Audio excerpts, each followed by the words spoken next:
So now I invite you to take all of that, all of each other in with a deep breath. And the feeling of gratitude right down into your feet where you connect with our beautiful mother. And let that energy of Gaia, of Mother Earth, slowly and gently pulsate up through your feet into your body, like you're receiving the heartbeat of Mother Earth through your feet, a gentle, soft, and constant, beautiful pulsation. And inhale that a little more deeply into your heart center. And as you exhale, let your crown chakra open up so that you gently connect with the spirit and divine nature of all, the one that's present with us now.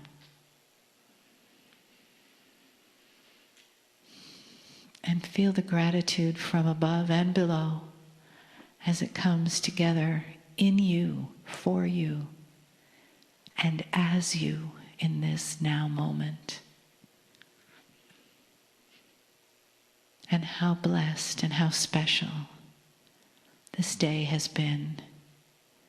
These teachings, this wisdom, this guidance, and the many, many blessings that will continue to unfold as your days unfold. The teachings will continue to resonate with you, and synchronicities will open up for you. And you will remember.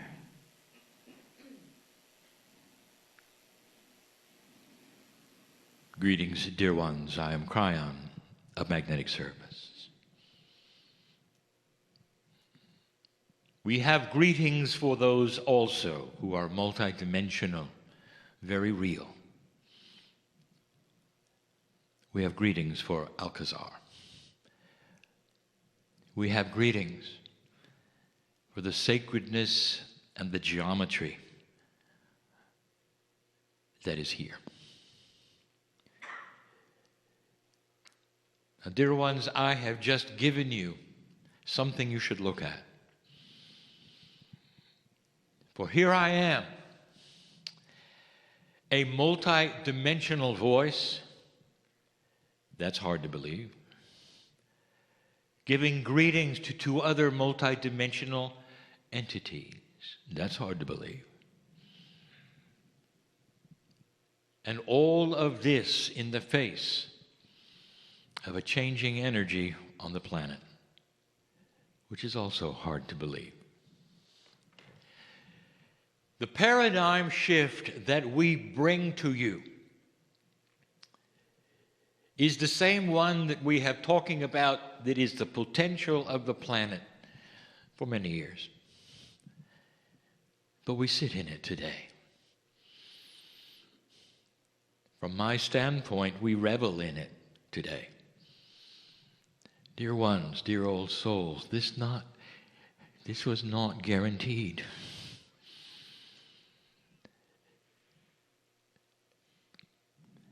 I want you to get used to the fact that this planet and consciousness and life itself is going through a real physical transition.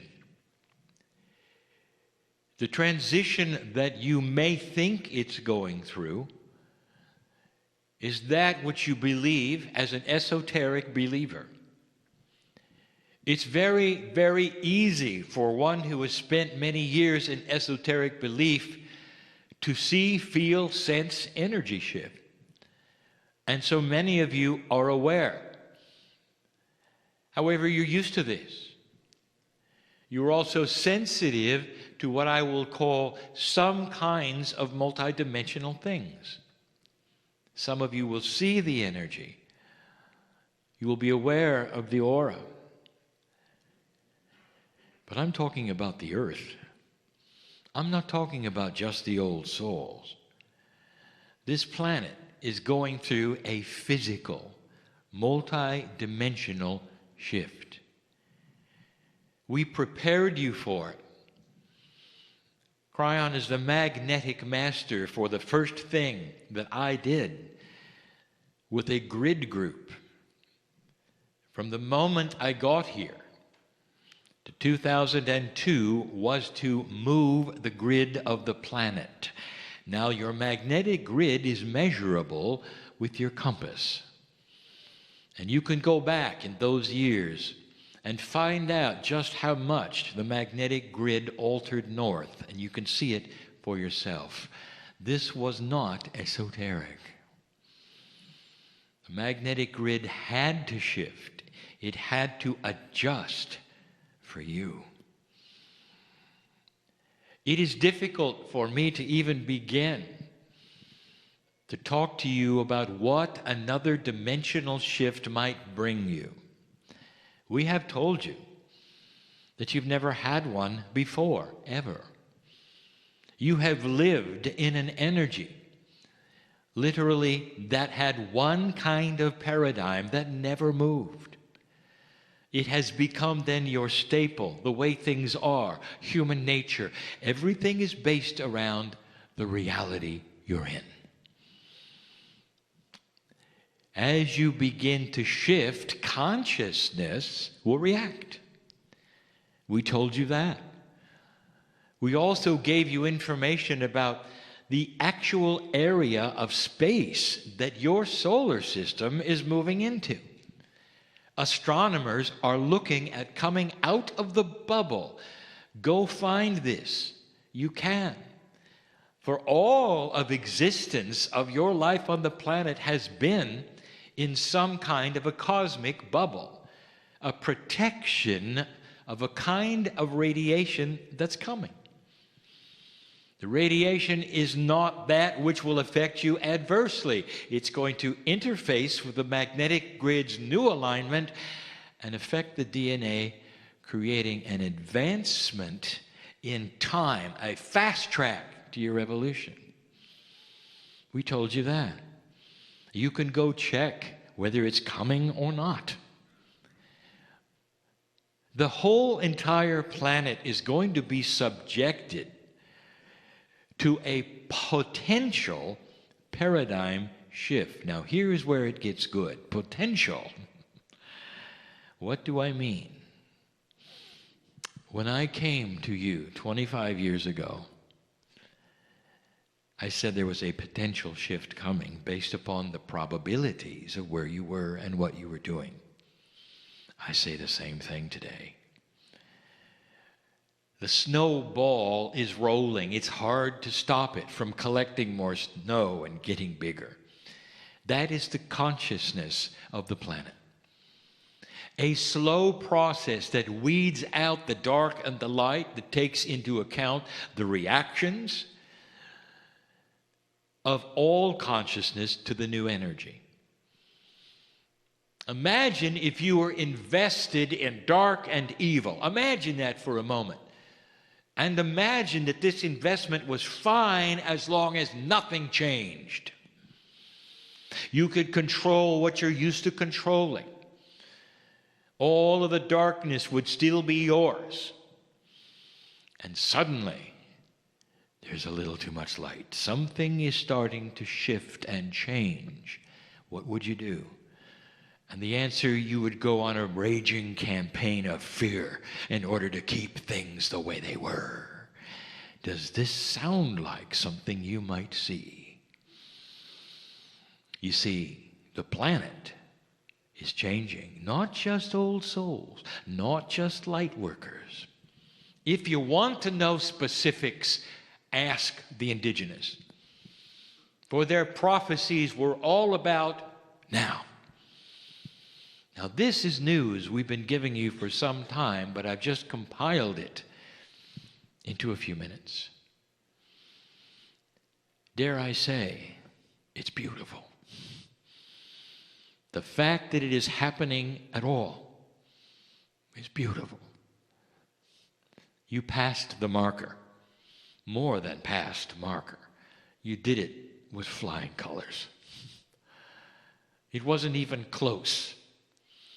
You didn't need a confrontation. You didn't need a war. You didn't need to reduce the population by millions of people in order to wake up. You did it by yourself. And when the precession of equinoxes arrived, the consciousness of the planet was actually higher than I predicted. And if you want to see that, you can go back and you can look at my first communication with you, which you call Kryon Book 1, where I gave you some of the potentials which included a mass death experience on the planet which may wake you up, and you didn't need it. You didn't need it.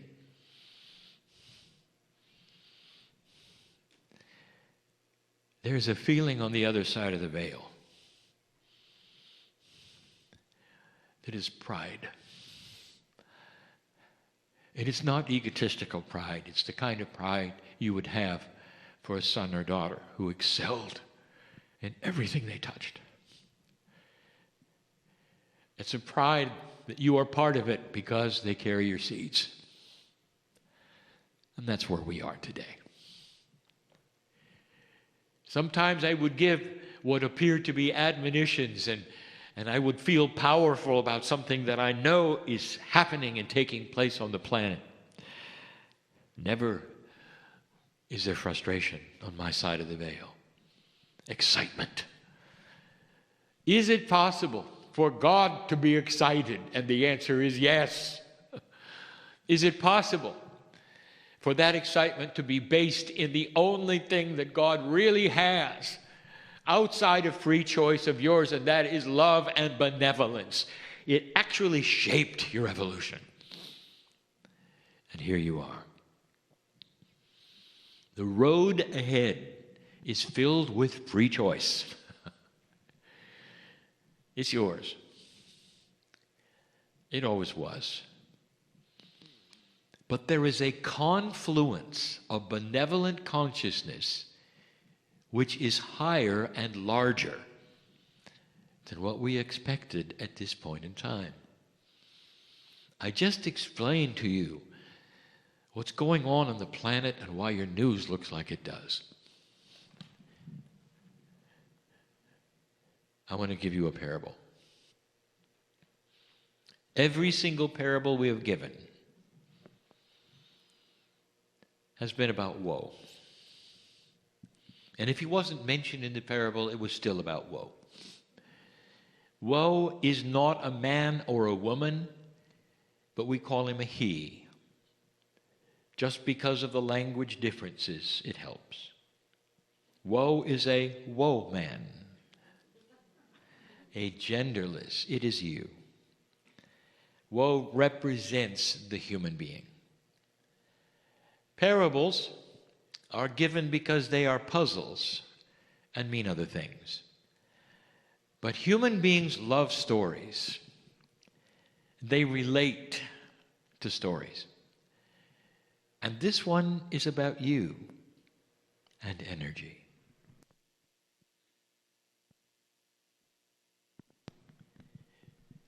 In this particular story, woe is an old soul and a light worker. And he lives in the year 2015. The story of woe is similar, perhaps, to what you might experience. Maybe a little different, because you're all different. But let me paint the picture. I want to tell you who he, she is, and what woe is going through. As an old soul, woe has a lineage. Now listen carefully.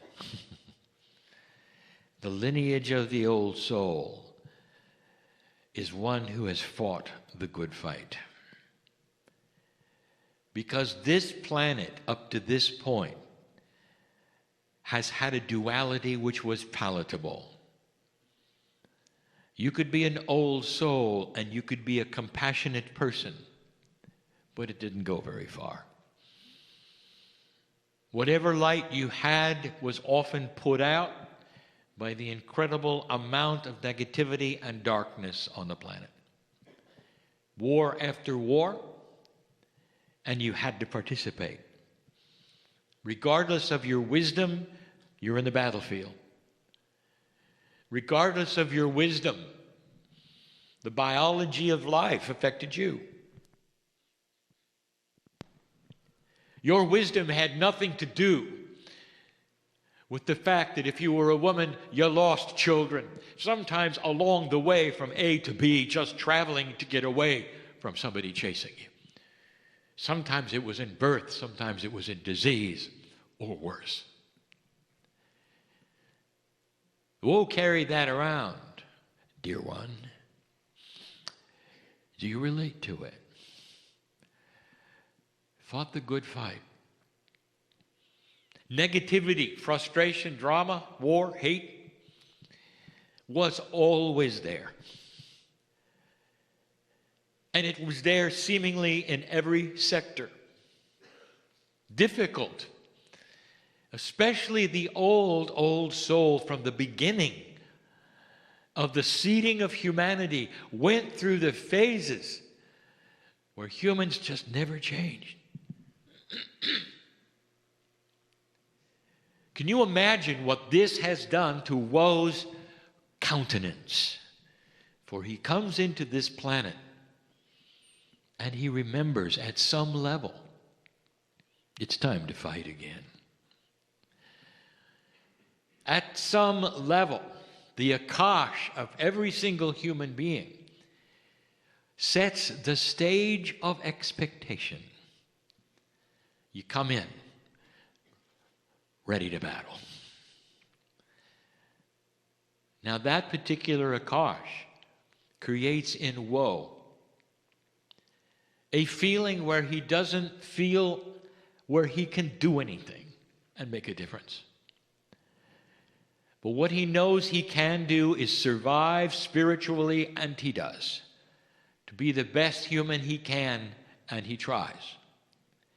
The Akash sometimes holds him back because he remembers at some level what it was like to be the shaman, to carry the information that people wanted, to heal, to be the intuitive who could read somebody as they stood there. And he remembers what happened. And he remembers an ugly death because they were afraid of him. Those who have magic are witches. The old energy is powerful. The world went to war a number of times, and woe was part of it. Both genders were involved, both genders suffered. It was humanity. Woe is walking around in life today with a lack of self-worth. Now you know why. There is no judgment, dear human being, for how you feel about yourself. But there is amazement at what you can't see. Woe is like you. Life for woe is just hanging on. All around him. He has to watch and be careful where he goes, what he says, what he does. All his life. But it's okay. Woe knows how to develop self-balance and compassion. He walks life as a happy individual because he has God inside. It's all he needs. But he's still careful. When woe goes to work, he did not select the people around him. You realize that. But you had to work with them. He had to work with them. There are those he likes more than others. There are those that are frustrating to him. Quite often, those who would be above him in a pay grade are the most frustrating. He tries to go around them, meaning, don't listen, don't be where they are. Sometimes it works, sometimes it doesn't. He holds it together but he hears the negativity that they have. He sees others around in distress because of it. Woe tries to cheer them up or battle the energy the best he can. He's used to it, you see. He's a light worker. Woe lives alone. Now, this is a trait of woe. He found himself living alone because it was easier. Because if he didn't, there was always drama and frustration. He had a cat. And to make things worse, the cat didn't like him. Imagine having an animal that you're compassionate about that doesn't really like you. You would come home and the cat would pout because he had gone. When it was time for the cat to eat, he knew it because the cat would come up and bite him. But Woe loved animals, and it was all the cat had. Woe knew that the cat's life was dependent on him. Despite this, he was still cheerful. He named his cat, Cat. Hello, cat. How are you? I love you, even if you don't love me. This was Woe's life. It was not a bad life, actually. He liked it because he was at home with the battles. These were easy battles. There was no war to fight now. He didn't have to join. There was no mass death. There were no plagues anymore. That's odd, isn't it? At a time when there was a fraction of the number of people on the planet, where there was no air travel to carry contagion, there were no plagues, none at all. He had gone through 3. Now, he didn't know that, but his Akash carried it. He had watched loved ones die in front of him. Such sorrow. It wasn't this time, and he knew it, and he was happy for this. Woe could be a balanced human being, be compassionate. Woe was also a healer. As a light worker, he discovered he could use his talents. He could read the disease in people, and they would come to him. He had a side business as a healer, and it was a good one. But as he approached each one, Woe had to chase away the negativity, both of the healee and the room. He was used to it.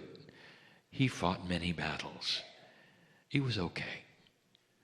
This is Woe's life. Woe had powerful meditations. As a light worker, as an old soul, he could do this. And he knew he could. This was his solace. This is what he loved the most. He had the connection to God. As much as he could. And would the biology allow him in the energy, he connected through the pineal to the higher self. And he loved it. Some of his meditations were actually close to visions because they were real and he could sense and see. He could smell and feel. He spent the amount of time in meditation that was perfect for Woe. He had heard stories that you should meditate a certain amount of time a day, and he realized this was not true for him. That each old soul had their own Akash, had their own uniqueness, had their own lessons, and their own ways, and had their own wisdom. He meditated only the amount of time that he needed to balance. But it's what happened in his meditation that I want to tell you about. For almost every single one of them for over 3 years had featured a door. A door. He saw the door metaphorically. He knew what it meant. It was an opportunity to move into something beyond the door. Very clear. But he could sense what was on the other side. There was something more for him. More than that, if he had the ability to open it and go through it, he knew he would never have to come back to where he was. Woe learned to talk to the door. And he knew that the door had a personality, an angelic ability, because it was multidimensional. It could give him information if he wanted. He thought perhaps that the door represented a final lifetime, perhaps even an appropriate death. When it was time, he would walk through it and never have to come back to the planet. He weighed all of these things in his mind. He didn't know what the door was about until he was able to start talking to it. In the vision, he was limited in what he could ask and the answers that could happen, because he knew that he was in a space that was sacred. It didn't work the same way in 3D.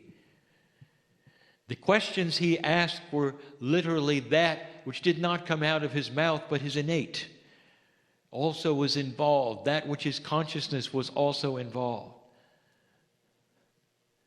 He would say to the door, "Who are you?" And the feeling he got, not the voice, because he never heard a voice. He got his messages through his intuition, right into his brain, as though there were a voice. And the voice was always too beautiful for words. The voice was genderless. The voice was whatever he wanted to hear. It was the most beautiful sound he could imagine. And he said, "Who are you?" And the voice said, "Whoa, I am your future." He didn't understand it. How could the door be my future? Maybe the other side of the door. He saw the door, he admired it. He loved the fact that there was benevolence on the other side. Occasionally he saw it glow. Underneath the door, he could see light. Whatever was out there in his future, he liked it. Woe continued to have the visions of the door. Sometimes he would simply sit and be with it, knowing that someday he could go through it. He continued to think it was his demise, his death, his last time on the planet, and he looked forward to that time. And then he started asking the door more questions, and it was confusing. "Are you my death?" And the door smiled at him, actually chuckled, and said, "No, Woe, it's your life." Woe didn't understand. In this vision, he felt powerful enough to grab the doorknob and say, "It's time. If it's my life, it's time." And it was locked. He couldn't budge it. Nothing was happening. Nothing. He talked to the door. "I cannot open you." And the door said, "I know." He said to the door, "When can I go through?" And the door said, "Anytime you're ready." And Woe said, "I'm ready now." And the door said, "Come on in." He grasped the doorknob and it wouldn't budge. Pulled and pulled and pulled. This was a frustration. The visions were real. Woe knew who he was. As a light worker extraordinary, he had fought the battles. He knew he was wise in the ways of the world. And the door wouldn't budge. He talked to the door. "What am I doing wrong?" And the door started talking to him. "Woe, come closer. I didn't say open the door. I said, come through the door. And Woe started to realize what the door was telling him. He had to drop his 3D reality and walk through matter. And he did. Woe literally walked through the door.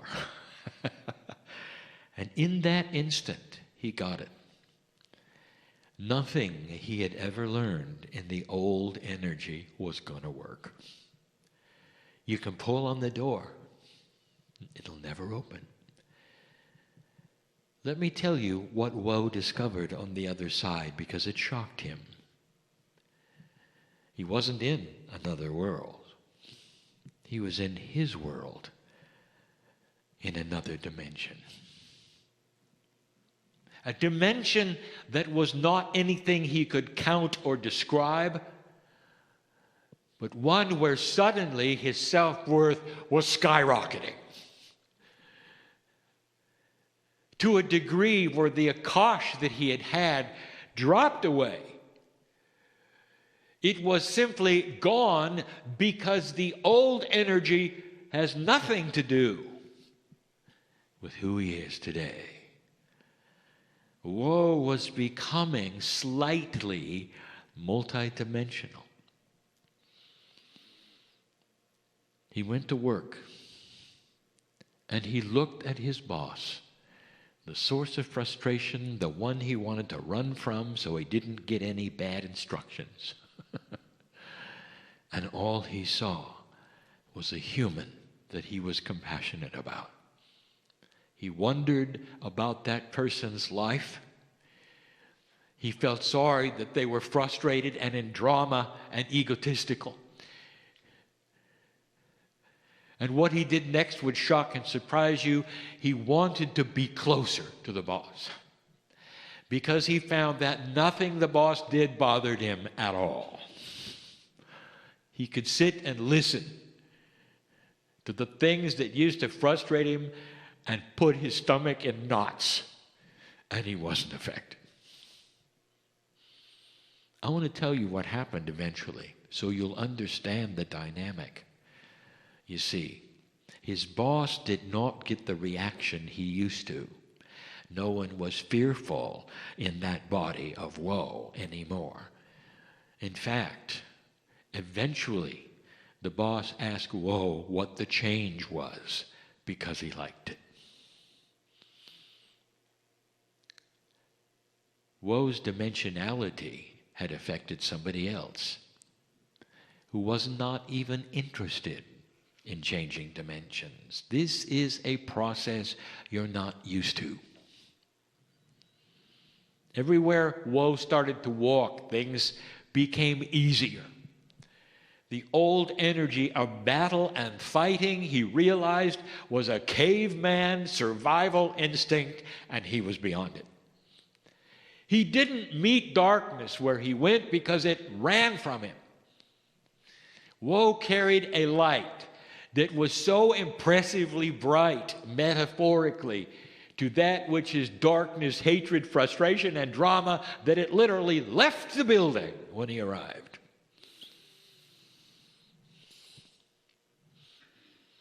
He walked the streets differently. He expected good things. And the door in his vision was gone. When he seemingly tried metaphorically to turn around to see where the door had gone, there was none. He couldn't go back. He couldn't go back. Woe went home, and there was Cat. Cat took one look at Woe and rubbed against his leg. He started purring. That's all it took, dear ones. The animals know first. Then even the plants and the rocks. The whole planet knows when you become a little different. And from that moment on, there were no more bites. just purrs and rubbing. What's for dinner? I'm going to close and ask you, what's for dinner? Are you going to leave here differently or the same? Does this parable make sense to you? If you don't understand the hows and the whys, the timing, the actions, if you are at a loss for the practical meanings, I will say this: you're not alone. I just gave you the overall perspective. In order to go through the door, every single one of you will have a different kind of way. This is honoring to your Akash, to your individuality. But listen, if you didn't get it, if you want to go through the door, your actual cellular body will start to shift and change.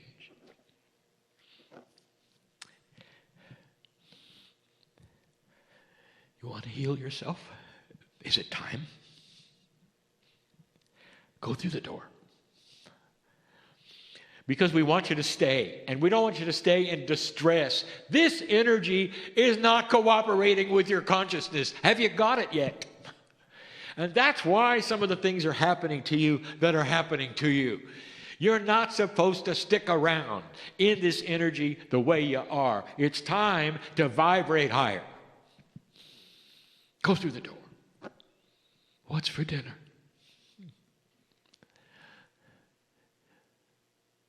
I am in love with humanity for what you're about to do. That's you. I know you. And so it is.